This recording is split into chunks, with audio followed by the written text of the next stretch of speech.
Ars moriendi, oriendi. The Ars moriendi, the art of dying, are two related Latin texts dating from about 1415 and 1450, which offer advice on the protocols and procedures of a good death, explaining how to die well according to Christian precepts of the late Middle Ages. It was written within the historical context of the effects of the macabre horrors of the Black Death 60 years earlier and consequent social upheavals of the 15th century.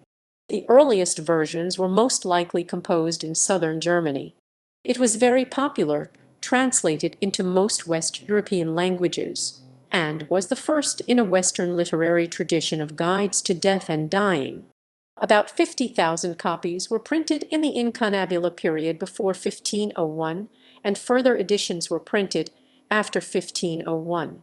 Its popularity reduced as Erasmus's treatise on preparing for death to preparation and mortem, 1533, became more popular. There was originally a long version and a later short version containing 11 woodcut pictures as instructive images, which could be easily explained and memorized. These woodcut images were circulated in both print and individual engravings. They could then easily be pinned to a wall for viewing. The authors of the two texts are unknown, but assumed to be Dominican churchmen as they echo Jean de Gerson's publication, the Opusculum Tripartitu, containing a section named De Arte Moriendi. Gerson may have been influenced by earlier references in compendia of faith dating back to the 13th century, but the content was uniquely his own. Long version.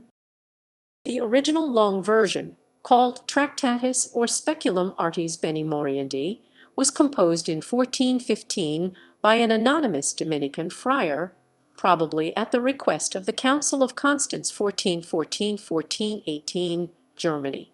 This was widely read and translated into most West European languages, and was very popular in England, where a tradition of consolatory death literature survived until the 17th century. Works in the English tradition include The Way of Dying Well and The Sick Man's Salve. In 1650, Holy Living and Holy Dying became the artistic climax of the tradition that had begun with Ars Moriendi.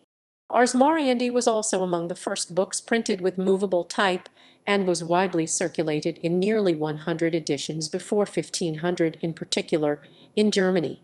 The long version survives in about 300 manuscript versions, only one illustrated. Ars Moriendi consists of 6 chapters. The first chapter explains that dying has a good side and serves to console the dying man that death is not something to be afraid of. The second chapter outlines the 5 temptations that beset a dying man and how to avoid them. These are lack of faith, despair, impatience, spiritual pride, and avarice. The third chapter lists the 7 questions to ask a dying man, along with consolation available to him through the redemptive powers of Christ's love. The fourth chapter expresses the need to imitate Christ's life. The fifth chapter addresses the friends and family, outlining the general rules of behavior at the deathbed. The sixth chapter includes appropriate prayers to be said for a dying man. Short version. The short version, whose appearance shortly precedes the introduction in the 1460s of block books, books printed from carved blocks of wood, both text and images on the same block, first dates to around 1450, from the Netherlands. It is mostly an adaptation of the second chapter of the long version, and contains 11 woodcut pictures. The first 10 woodcuts are divided into 5 pairs, with each set showing a picture of the devil presenting one of the 5 temptations, and the second picture showing the proper remedy for that temptation. The last woodcut shows the dying man, presumably having successfully navigated the maze of temptations, being accepted into heaven, and the devils going back to hell in confusion. The short version was as popular as the long version, but there was no English translation, perhaps because educated English people at the time were expected to understand several European languages. There are 6 extant manuscripts of the short version, most not illustrated, and over 20 extant blockbook illustrated editions, using 13 different sets of blocks. The images, as well as the 11 different sets of blockbook woodcuts, There is a set by Master E.S. in engraving. The lengthy controversy over their respective dating and priority is now resolved by the discovery by Fritz Saxel of an earlier illuminated manuscript of well before 1450, from whose tradition all the images in the printed versions clearly derive. Studies of the watermarks of the block books by Alan Stevenson at the British Museum in the 1960s confirmed that none of them predated the 1460s, so Master E.S.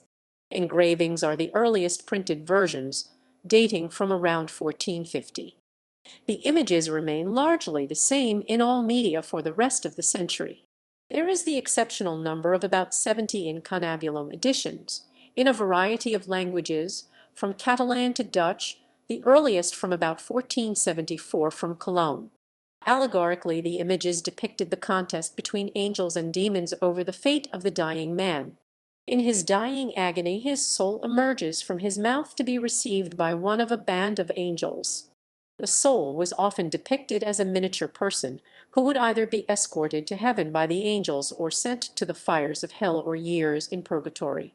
Common themes portrayed by illustrators include skeletons, the Last Judgment, corpses, and the forces of good and evil battling over souls. Extended tradition. The popularity of the Ars Moriendi texts developed into a broader tradition of writing on the good death. Jeremy Taylor's books Holy Living and Holy Dying, published in 1650 and 1651, exemplify that tradition. It developed in both Protestant and Catholic veins and continued in various forms through the 19th century,